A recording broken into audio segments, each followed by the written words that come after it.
Welcome back to another episode of Rich Dad Stockcast. I'm your host, Denney, and if you're serious about improving your financial education, you are in the right place.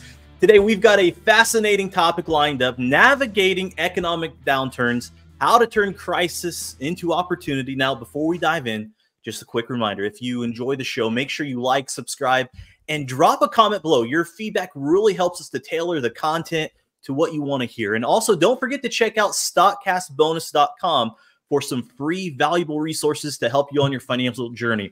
Now, I'm excited to have Rich Dad expert Andy Tanner back with us today. Andy, it's always a pleasure to have you on the show. Welcome back.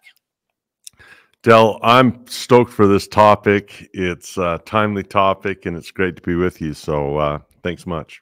Yeah, absolutely. So, Andy, let's start by breaking down the basics. How do economic downturns typically impact the stock market? Like, what should new investors be aware of during these times?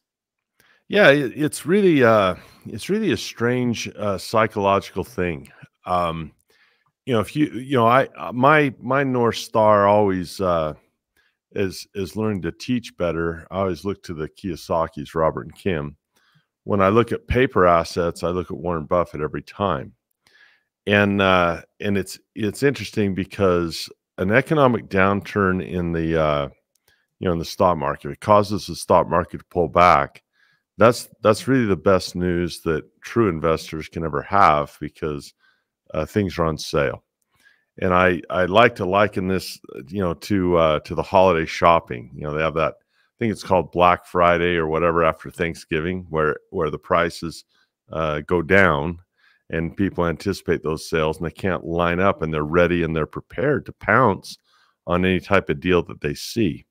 Well, as an investor, we feel the same way, not about Black Friday, but about Black Swan events.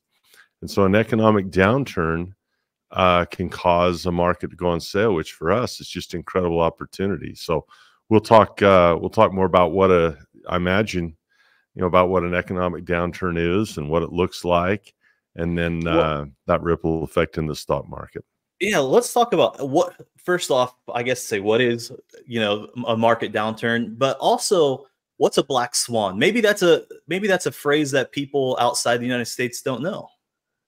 Yeah, a black swan event is it's basically something you didn't see coming. It's when the market dives and no one saw it coming, and there's just huge opportunity in those events. And they're often preceded by economic conditions that maybe weren't foreseen or that are more severe than people thought. So is there a link between stocks and the economy? Absolutely there is. And so have an understanding of just, be an economist with a PhD in economics, but it helps to have a basic understanding of how economies work and what to keep your eye out for. That's huge. Now, we've talked about this before, and I think probably every investor knows this quote by Warren Buffett: "Be greedy when others are fearful. Be fearful when others are greedy." Right? And in economic downturn, everybody's scared. However, it kind of puts a little, maybe, I don't want to say a smile on our face, but we're ready to go. We're ready to pounce. Why are investors so excited during economic downturns while the rest of the world is, scared? Well, prices are cheap. And maybe we can get, I always hear Robert in my ear, kind of in my little voice, saying, "Andy, go big picture, not small picture." But there's a lot of both we could speak about. The reason that I get excited, and someone like Warren Buffett would get excited, is if you read his, I think it was probably his 2020 or his 2021 annual letter. It's one of those two. And he says that there's a shooting the fish in a barrel experience. That's what he calls it, shooting fish in a barrel.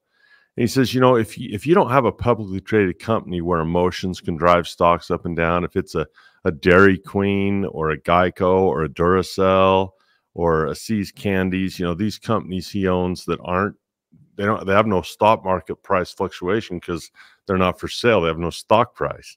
So if you wanted to negotiate with Warren Buffett, it'd be based on their performance. It'd be based on the brand, the moat. It'd be based on how much money they earn, not their stock price. But where you have a publicly traded company like Coca-Cola or Apple or any of the other 1,000 we can mention, those do have ups and downs based on people's attitudes. And so when you have a COVID, or when you have a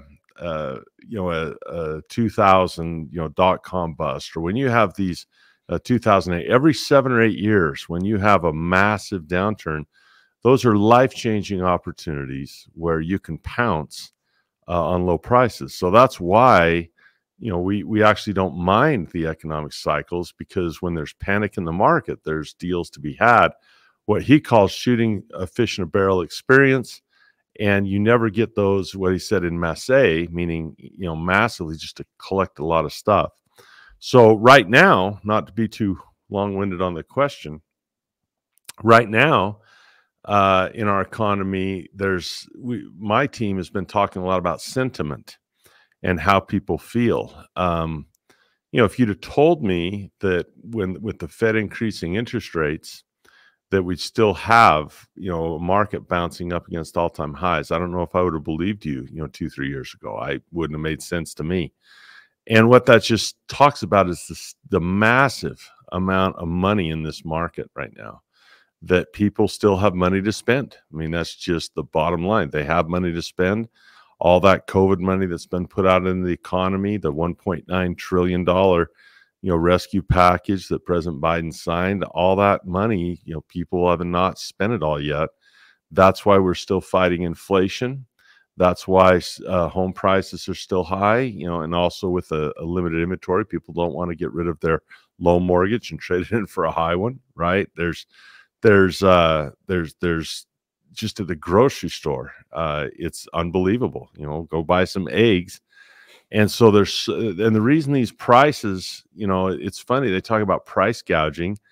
Well, you can't price gouge if people don't have any money to pay it. So I don't know if I believe in this price gouging rhetoric that's being put out. People have money to spend, and it's supply and demand. And as an entrepreneur, you're going to raise your prices as long as people have the money to spend.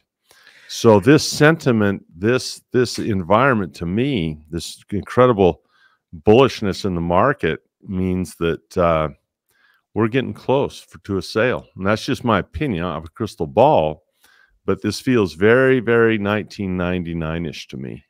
And a lot of people investing aren't old enough to remember what 1999 and 2000 felt like. Feels very much the same to me. How does someone get ready for that? Let's say I'm someone new that's in the stock market. I've got a little bit of money to the side, not a lot of savings, but I've got some. I don't know a lot about the stock market, just enough to make me dangerous. How do I prepare for an economic downturn? Like, I want to invest. I know prices are going down. How do I prepare for that? Well, you know how I'm going to answer that question. I mean, I don't know. You don't even need to ask that one. You just said it. You said, well, if I don't know very much about stocks, Well, if you don't know very much about stocks, you're not going to be good at it.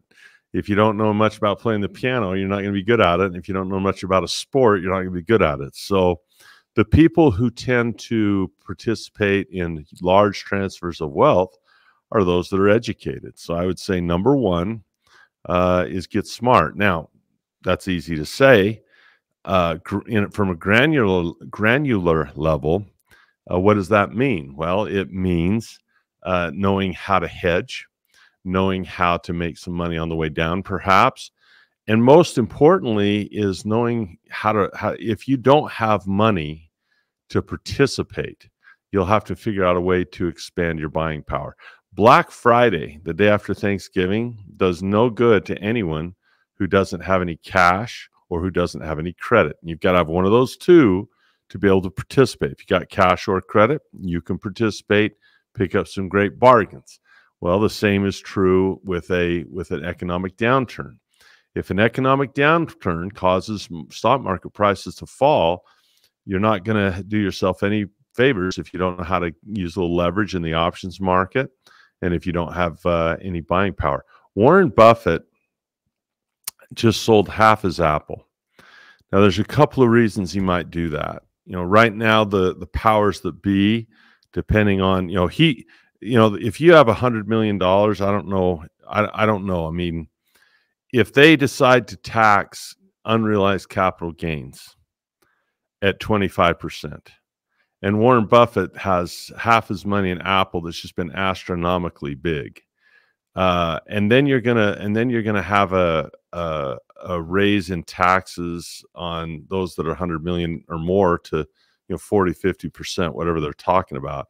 There's no question Warren Buffett's going to take those gains now and take a 20% hit instead of a 25% hit on something he hasn't even sold yet. I think he's afraid of the taxes. I think he's afraid that eventually, because of the need, fiscally, the fiscal responsibility of the United States, they're going to have to raise taxes, and they're going to go after guys like Buffett. So the other school of thought, though, you could have on that is Buffett also knows this, and this is something that he's talked about, both about the taxes and he's talked about the economic downturn. If you are going to be flush with cash, it probably makes sense for him to sell some stuff where he's at, because you'll avoid a possible tax that, still pay a capital gain. But he's going to be so flush with cash and so ready to buy in an economic downturn, he'll increase Berkshire's wealth. He'll increase that. So the fact that, and there's other factors, if you want to talk about today, not just generally, I would keep my eye on unemployment. We could talk about that if you want, but to me, unemployment is where I've had my eye ever since the Fed started raising rates. Nothing will stop them from holding fast to those rates or raising. They won't drop them again until they're forced to answer an unemployment problem. So that's a big economic indicator in a downturn, is if you start seeing an increase in the unemployment rate. Well, let's talk about employment rates. There's a lot of different numbers that are out there, different reports. Yeah. It's all up to interpretation. I think, jobs are up, but, I've got 2-3 jobs now. I'm working at Starbucks. I've got a 4th job. So jobs look like they're amazing, right? Like, to the normal person, what do those numbers mean? How does it affect their portfolio? Yeah, there's a lot of them, and some of them are manipulated. I mean, does it count certain segments of the pop? It's a lot like the consumer price index. What does it count? What does it what does it not count? But I like the one called the non-farm report. People they exclude the farm worker, and the non-farm report is the one I like the best. But there's jobless claims every Thursday that comes out. You can look at that. There's new job growth. They just had a revision on job growth last month, in the last couple of weeks, of 810,000 jobs in the past year. So they overestimated the amount of jobs. I don't know how you do that. How do you miss something by 810,000? I mean, that's a lot of jobs that they said existed that don't, that they said were brought in, but were not. And so I whether you want to look at the non-farm or any of the others, and just watch the Fed, they'll tell you what numbers they care about. And when an unemployment number comes out that they care about, they will say, hey, we might have to drop some rates. And they're going to have to drop it more than a 1/4 point or 1/2 point to make a big difference once that there's such a lagging. The Fed lags behind. I mean, they're the last people in the world to know, right? They don't know how to drive that car forward any better than you and I would. They don't have I can tell you this, they do not have a crystal ball. They don't. You go through their whole office, not one closet or drawer has a crystal ball into the Fed. They don't know. So they're very reactive, and they're going to react to the data they see. And I'm just telling you, the problem is when you have a trend of unemployment, it's not like where the locomotive's at, it's how fast it's traveling and how heavy it is.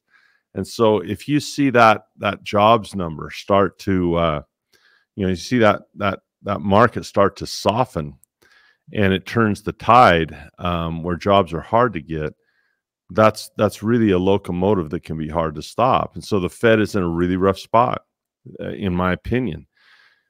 In the past, they were able to put money into financial institutions and buy them out of their bad assets, and then turn around and give them cash, which they turned around and gave back to the Fed to earn money on.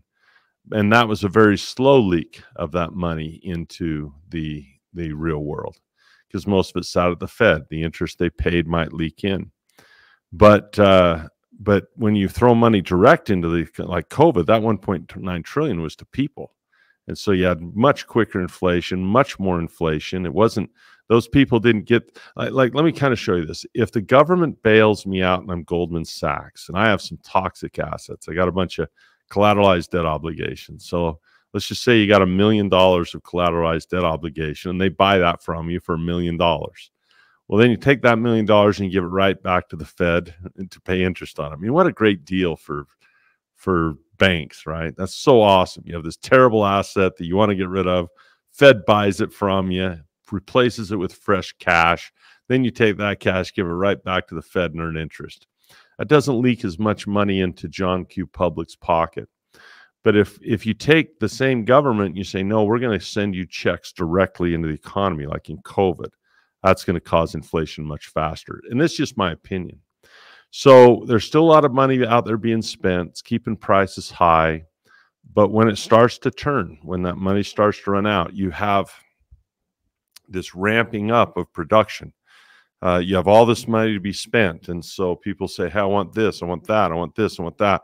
And you got to hire people to handle that production. And so you expand and job growth is there. But it's inevitably contracts. Once that money starts running out and it starts to contract, you got to start laying people off. And it's that contraction when you start laying people off, that's the momentum that there's not enough money in there. The Fed will try to inch their way into QE without messing with inflation. I think they're in a tough spot. So now is a very important time to learn it. When should you learn about the economic downturn? When? You should do it before it happens. And economic downturns and big bubbles happen when the bubble is at its largest. And so if you have a market at all-time highs and you have sentiment where everyone's just throwing money in stocks, that is the time to begin to study for the downturn that will inevitably come this year, next year, this week, next week, whichever one it is. Now is the time to prepare. All right, let's talk about that here in just a second. We're going to take a quick break, but when we come back, we're going to dive into how you can turn a crisis into an opportunity. So stick around. So far, it's been great. I needed a source where I could really enrich my education through stocks. I didn't really have an avenue for it, and it's helped me a lot. The simplicity has really gotten me on the track to where I enjoy the learning as well as it's really solidifying in my mind. And like, they're not just trying to sell you something, they really care about the people that are in the course, and they really do care about you and your personal goals, and what you want to do is to help you and your family and whatever your goals are in life through that. So it's really been great. Welcome back to this episode of Rich Dad Stockcast. Again, our topic is navigating economic downturns. Now, before we get back to Andy, remember to like, subscribe, and leave your comments below. Your feedback helps us to bring you more of the content that you want to hear. Now, don't forget to visit stockcastbonus.com for free access to valuable educational resources to boost your financial knowledge. All right, so let's get back to our guest, Andy Tanner. Now, Andy, what about the guy who's just starting out? During an economic downturn, it can be tough to know where to look. There's so much news that's out there. How can someone new to investing begin to spot opportunities in the midst of all this craziness that's going on? Well, they're probably not. You know, if a person is constantly going to be a newbie, right? And I'm a newbie, and they're, you know, let's say they're my age, you know, and they're still a newbie. It's time to not be a newbie anymore. People who are rookies, you know, you're going to have one rookie of the year, but most rookies don't do well. So if you're new, don't be new. Get your paper trade going, get your experience going, start practicing and get knowledgeable, and stop being a newbie. Get going right now. You know, you can set up a paper trade account and you can learn a lot in a short amount of time. So if someone says, well, I'm just new and I don't know very much and I want to take advantage of transfer wealth, it's not going to happen for you. This is going to happen for educated people. It's going to happen for people who have dedicated themselves to learning about what an economic downturn looks like. And more importantly, once you identify that, it's going to be about positioning. And so if you're new, don't be new. Get going and learn how to position yourself. And there's any myriad of ways. We just had the best event, and we don't invite everybody to it. It was for, you know, our exclusive students. I never put a link out on YouTube for people to get into this. You know, it was for our students. And we did a 4-day class called Armor. And ARMOR was an acronym we had for Advanced Risk Management and Opportunity Readiness. And we spent about 3.5 hours or so each night. It was a half day each day of the thing, 4 days. So I don't know what that adds up to, 14 hours or so, something like that. If you can't really study for 14 hours straight on positioning, you probably, don't have a lot to use and know. And so I'll give you a bird's eye view of some things we talked about. Okay, number one is if you have a lot of cash in the markets, you want to hedge that. If you're fully invested or very much invested, and you're not like Warren Buffett, who has half cash and half his money's in cash. He's got $200 billion sitting there ready to pounce. Well, if you don't have $200 billion ready to pounce, you're going to want to create some income on the way down. And we do that through hedges. There's so many ways to do it. For example, I'll give some specifics we talked about in our class. Number one is, our lead coaching director, Corey Halliday. He's you can catch him on the Cash Flow Academy podcast once in a while. He's a Series 4 option principal. He understands risk management. And I thought he was very clever. He will buy very, very inexpensive call options on the VIX. Now, the reason that's kind of an interesting position to have is when the VIX is low, those things are, way, way cheap, very, very cheap. And when the S&P drops a little, the VIX skyrockets a lot. It's not proportional. You could have a 5% drop in the S&P, and you could have a 300 to 400 move in the VIX. So here you have this very cheap investment. You buy a little call option or a spread. You could do a debit spread and save yourself, get it even cheaper. And it was crazy. I mean, he had returns on that big spike of the VIX we had a couple of weeks ago. He had 400 and 500% ROI. That's a way to have money explode with a spike in a VIX. That's one thing you can do. Another thing we talked about is buying put options and knowing how to do debit spreads on the S&P 500. You can actually make money when things are going down without having to take a short position. The short positions are not leveraged. They often use a margin account, but they're not really leveraged. They just show you got a lot of cash, or you have a lot of your net liquidation allows you to do it. But by using the options, you can have a finite debit, a finite, not borrowing, but a finite payment that is finite, like an insurance policy. And so it is very much the same as having a finite payment on your car in case it crashes, or a finite payment on your house insurance in case it starts on fire. And so when you see these things starting to brew, now's the time to buy insurance and think about it, because when the VIX is low, the volatility index is low, no fear, these things are inexpensive.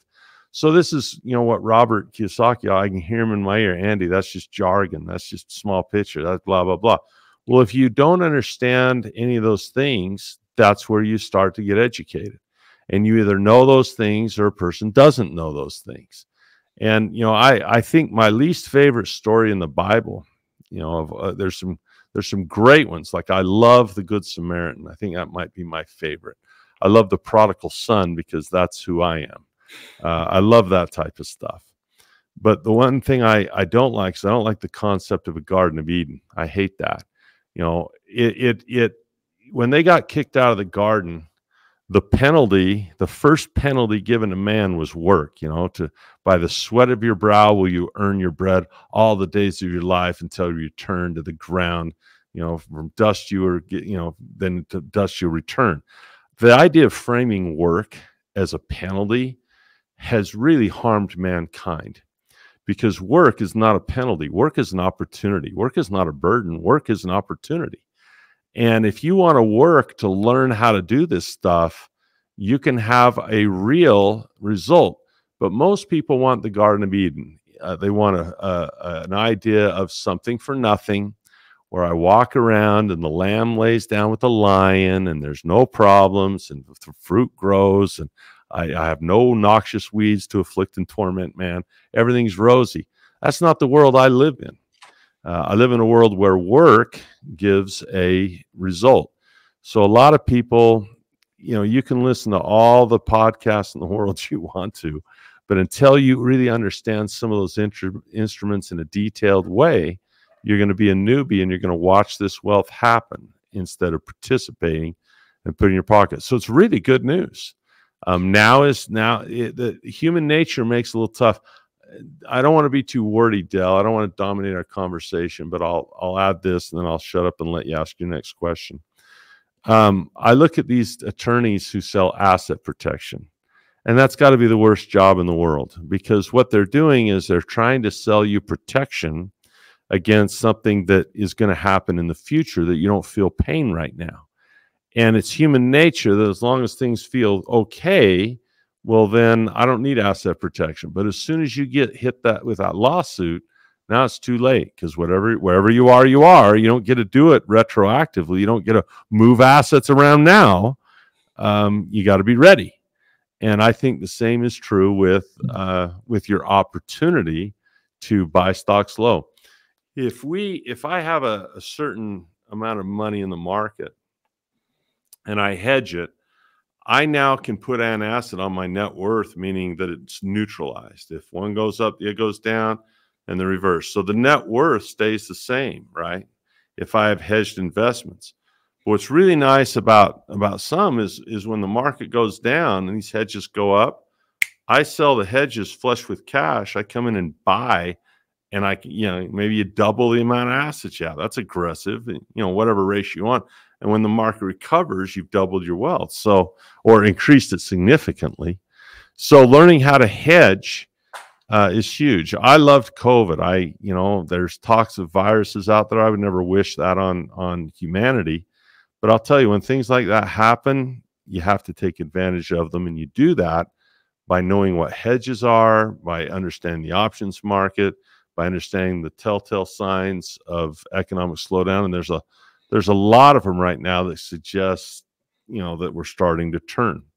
So that's kind of my rant on being educated. If you're new, no, you gotta get old quick. And so young people got to get older, and new people got to get experienced as fast as you can do it. For sure. Now, we've talked about all these different strategies, hedging, and then all these strategies that we've talked about. Those are solutions to the problem. Well, what would be like steps 1, 2, and 3? Like, let's say I'm 55 years old. I'm a nurse. I'm trying to get ready for retirement in the next 10 years. Education's important. I go to stockcastbonus.com, get educated. What do I do after that? What's my strategy going forward to prepare for? And the reason why I say this is because it's like, you talk about market cycles, and we see this downturn coming, and we want to jump into it. But if we miss this downturn, it may be 8, 9, 10 years down the road before it cycles again and goes down. So what do I do, and how important is it to time it right now? Well, you said after I get educated, what do I do? Well, if you have the education, you know exactly what to do. And, I kind of answered that question, right? I mean, what did I just say I was going to do? Well, I'm going to hedge. I'm going to buy options. I'm going to do those things. And it requires the knowledge to do that. Now, what does education look like? I always put it in what I call 4 different pillars.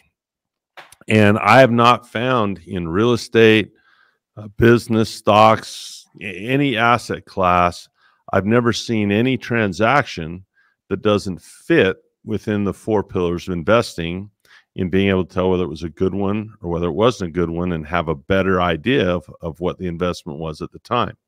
So I'll review those 4, and a person ought to look upon their education continuum. Am I ignorant of these things? Am I kind of aware of them?